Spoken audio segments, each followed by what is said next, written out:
Sabe, o que acontece quando a fé e a ganância são colocadas à prova lado a lado? A gente vai mergulhar em duas histórias bíblicas que não poderiam ser mais opostas. De um lado, tem uma viúva que não tem absolutamente nada, mas que arrisca tudo. E do outro, uma rainha que tem tudo, mas que mesmo assim quer mais. E vamos ver como as escolhas de cada uma selaram seus destinos de um jeito impressionante. Então vamos conhecer as personagens dessa história. Aqui a gente tem o retrato de dois extremos, né? Uma viúva sem nome, vivendo no meio de uma seca terrível, passando fome, e a poderosa rainha Jezabel, cercado de todo o luxo que se pode imaginar. O que elas não sabem é que ambas estão prestes a passar por um teste de caráter que vai definir não só a vida delas, mas todo o seu legado. A nossa primeira parada nos leva para uma terra completamente devastada pela seca. A situação é de desespero total. Para essa viúva, o futuro todo cabe num punhado de farinha e um restinho de azeite. É o que ela tem para uma última refeição. Depois disso, ela e o filho só podiam esperar pelo fim. E é exatamente nesse momento, no fundo do poço, que o profeta Elias aparece com um pedido que soa quase como um absurdo. Me dê de comer primeiro. Parem para pensar na situação. A pessoa tem que escolher entre a lógica mais básica da sobrevivência e um ato de fé completamente cego.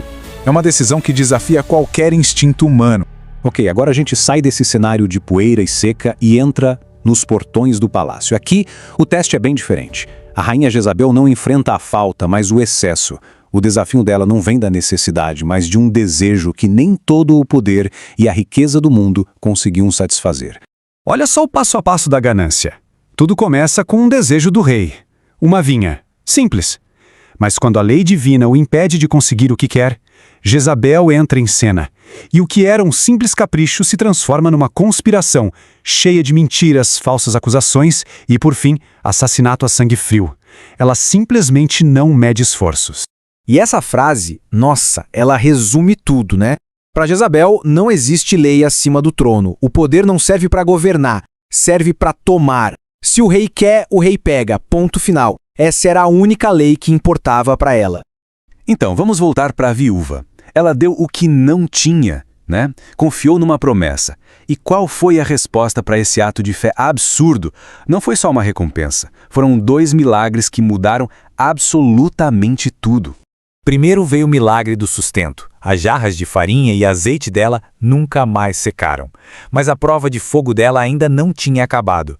A fé dela foi testada de novo, e de uma forma brutal, quando o filho dela morre. E é aí que acontece o segundo milagre, o mais impressionante de todos. Através da oração de Elias, o menino volta a viver. Ela não recebeu só pão, ela recebeu a vida do filho de volta. E com o filho nos braços, ela declara: agora eu sei que a palavra é a verdade. Esse é o ponto de virada total. A fé dela deixa de ser uma esperança no escuro, agora é uma certeza, forjada no fogo da perda e do milagre. Ela viu o impossível acontecer na frente dela. Enquanto a viúva recebia a vida, o que Jezabel ganhou com aquela vinha manchada de sangue? Uma vitória completamente vazia. O que ela não sabia era que ao tomar a terra de Nabote, ela tinha acabado de assinar a própria sentença de morte. A justiça divina já estava a caminho. Pois é, a justiça pode até não ser instantânea, né? Mas ela é inevitável. E o instrumento dessa justiça já tinha nome: Jeú. Ele foi escolhido com uma única e terrível missão: apagar a linhagem corrupta de Jezabel da face da terra. E o confronto final vai se aproximando. A cena é impressionante. Jezabel escuta as carruagens de Jeú chegando. E o que ela faz? Ela não foge, não se esconde. Pelo contrário, ela se maqueia, se arruma como rainha e vai para a janela esperar por ele. Desafiadora, até o último suspiro. E aí vem o clímax. Jeú olha para cima e grita uma ordem, mas não para os seus soldados. Ele grita para os servos da própria rainha que estavam ali do lado dela: joguem essa mulher pela janela. O poder dela se desfez em um único instante. E a obediência é imediata. Os próprios servos dela atraem. A queda é brutal, e a sentença divina se cumpre de forma rápida e terrível. A mesma ganância que a levou ao topo do poder foi o que a lançou para a morte. E juízo não parou nela. Esse número aí, 70, ele não é por acaso. Ele representa a totalidade. Todos os herdeiros de Acabe, toda a linhagem de Jezabel foram executados. Não foi só uma punição, foi a erradicação completa da corrupção que eles representavam. Então, vamos colocar esses dois destinos lado a lado para a gente fechar o raciocínio. De um lado, a fé. Do outro, a ganância. De um, milagres. Do outro, a morte. A lição final está nesse contraste que é gritante.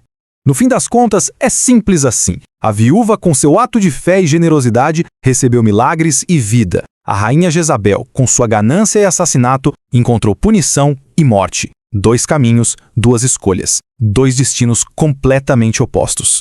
A grande lição que ecoa através dessas histórias é muito clara. Jeová vê tudo. Nenhuma boa ação passa despercebida e nenhuma maldade fica sem resposta. A balança da justiça divina, mais cedo ou mais tarde, sempre encontra o seu equilíbrio. E isso tudo nos deixa como a última pergunta. Uma pergunta que, olha, ecoa desde os tempos de Jezabel até hoje. Quando é que uma grande fortuna se torna uma maldição? A história dela parece sugerir que a verdadeira riqueza não está naquilo que a gente acumula,